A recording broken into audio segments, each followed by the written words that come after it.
Hello, my dear students, and a very warm welcome. Today we are going to dive into a really important poem for your exams, A Roadside Stand by the great Robert Frost. I know. The exams are so close, and this poem can look a bit heavy, right? But listen to me, my dear Butcho, you have absolutely nothing to worry about. Your teacher is here, and together we are going to make this poem so simple you'll be able to explain it to anyone. Let's master it, shall we? So here's our plan for today. Think of it as our little roadmap. First, we'll say a quick hello to the man himself, Robert Frost. Then, we'll look closely at this sad little stand. We'll figure out this whole city versus country problem, and we'll feel the poet's own pain. And then, the best part, we'll get you ready with some perfect answers for your exam. Sound good? Let's begin. Okay, so first things first. Before we understand the words, let's understand the writer. Who was this Robert Frost? Well, Robert Frost was a super famous American poet, and his special talent? He could use really simple, everyday words to talk about very deep, very complicated human feelings. He loved writing about nature and about the struggles of regular people. And this poem, my Bakcho, is probably one of the best examples of his deep sympathy for the poor. All right, now let's jump right into the poem. And it all starts with the main image, the thing that gives the poem its name, the roadside stand. The poem begins like this: a roadside stand that too pathetically pled. Now that word, pathetically, it's so important. It means the stand looked so sad, so pitiable, it was almost begging. But what was it pleading for? The poet makes it very clear. It was not for a dole of bread. That means it wasn't asking for charity, for free food. No. It was pleading for some of the money, the cash. So in simple words, just picture it. Poor farmers have put up a little shop, like a small thela you see on the side of the highway. And please remember this, they are not begging. They are trying to sell things they have grown. Why? Because they are hoping, just hoping, to earn a little bit of that city money so that maybe, just maybe, their lives can get a little better. And this brings us to the real heart of the poem's problem. It's the huge clash between two different worlds, the world of the city cars and the world of the country hopes. So, imagine you're in a big, shiny, polished car. AC is on, music is playing, you're thinking about your destination, your mind ahead. You're in your own world. And that's exactly how the city people are. They just zoom past. And if, for a second, they do notice the stand, they get annoyed. They think its artless paint, its simple, ugly look, is spoiling the beautiful scenery. Can you believe it? You see, it's like two different planets right next to each other.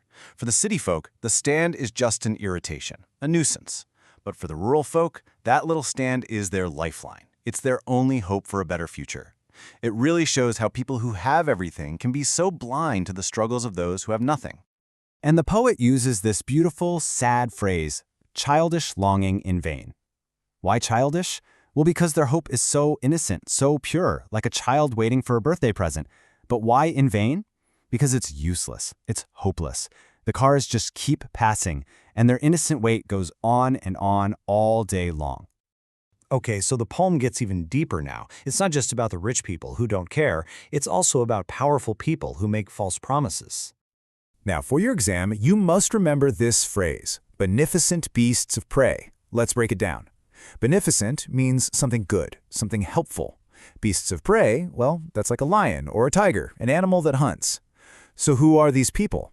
They're the cunning politicians or businessmen who pretend to be good-doers, but in reality, they're just using the poor farmers for their own profit.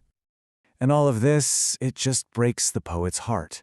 You can feel his pain when he says, "Sometimes I feel myself I can hardly bear." He feels their sadness so personally, it's as if their hopeless waiting is happening right outside his own window. Now listen to me very carefully here, Butcho. The poet feels their pain so much, he says it would be a great relief to put them out of their suffering all at once. Please understand, he does not actually want them to die, not at all. It's a way of showing how unbearable their pain is to him. He's just so frustrated and sad for them, he wishes their suffering could just stop.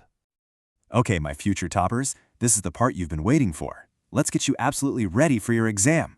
I'm going to give you the perfect points for some very common questions, so listen carefully. All right, here's a question that appears in exams all the time, usually for 2 marks. What was the plea of the folk who would put up the roadside stand? What did they truly want? So here's how you write the perfect answer. Point 1, they wanted to earn city cash, not beg for bread. Super important. Point 2, they wanted a taste of the life they see in movies or hear about from politicians. And here is the magic word for full marks. Point 3, they wanted to feel their lives expand. It means they wanted a chance to grow, to have more opportunities. It was a plea for a better life, not a plea for charity. Got it? Okay, let's try another one. This is a biggie, maybe for 3 marks. Who are the greedy good-doers and what is their attitude? Let's answer this in 4 simple steps. Step 1, they are powerful people, like politicians, making big promises. Step 2, what do they promise?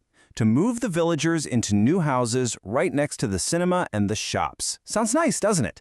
But step 3 is the catch. They do it for their own benefit, to control the villagers. And step 4, the result? The villagers lose their freedom, their land, their peace of mind. Their help is actually a selfish trap. The poem ends with these very thought-provoking lines. The poet puts himself in their shoes. He says, "I wonder how I would feel if someone offered to put me out of my misery." It really makes you think, doesn't it? So, after everything we've discussed, what is the one single thing, the main message, you should take away from this entire poem? It all boils down to this: the huge, sad difference between the lives of the rich and the poor. And more than that, it's about the complete lack of empathy, the complete failure of the people with money and comfort to even try and understand the struggles of the poor villagers. That is the heart of Robert Frost's poem. And there you go. See? You have understood this poem beautifully. You are ready. You are not just ready for your exam, you are ready to look at the world with a little more kindness. So go on, do your absolute best. I know you will do wonderfully. All the very best, my dear students.